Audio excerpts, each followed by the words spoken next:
Perkenalkan nama saya Inul Desanta dengan NIM 23101094. Saya dari PKK 4 semester 4. Di sini saya akan menjelaskan resume yang sudah saya buat tentang Gereja Katolik di era Orde Lama dan Orde Baru.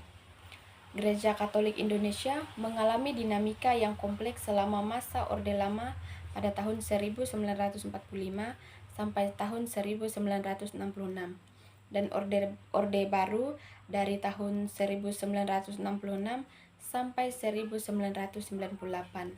Kedua era ini memberikan tantangan serta peran sosial politik umat Katolik. Gereja Katolik di era Orde Lama pada tahun 1945 sampai 1966. Yang pertama itu ada relasi dengan pemerintah nasionalis sekuler. Di bawah Presiden Soekarno, negara mengusung semangat misionaris, menanti imperialisme dan netralitas agama.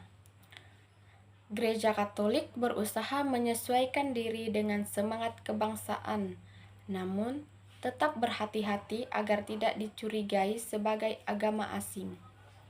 Poin yang kedua ada peran Soegija Pranata dan 100% Katolik, 100% Indonesia.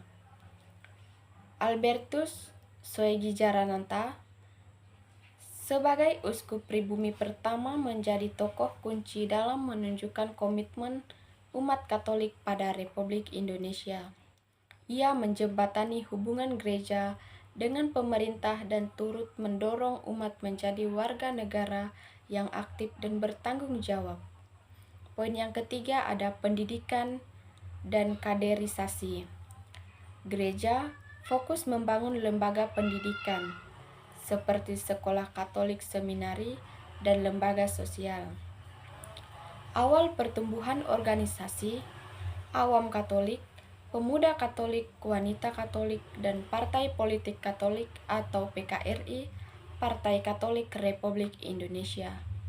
Poin yang keempat ada tantangan ideologi komunitas. Masa ini diwarnai oleh pertentangan ideologi nasionalis Islam dan komunitas atau PKI. Gereja Katolik secara tegas menolak komunisme karena bertentangan dengan iman dan kebebasan beragama. Banyak umat Katolik menjadi sasaran kecurigaan atau tekanan, terutama di daerah yang dikuasai atau dipengaruhi PKI. Selanjutnya tentang Gereja Katolik di era Orde Baru pada tahun 1966 sampai 1998. Yang pertama itu ada stabilitas politik dan pengawasan ketat. Di bawah Presiden Soeharto, Orde Baru menekankan stabilitas, pembangunan ekonomi, dan kontrol terhadap semua organisasi termasuk keagamaan.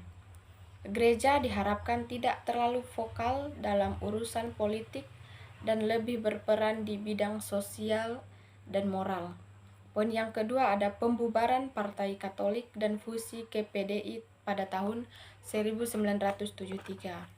Pemerintah memaksa penyederhanaan Partai Katolik dilebur ke dalam Partai Demokrasi Indonesia atau PDI.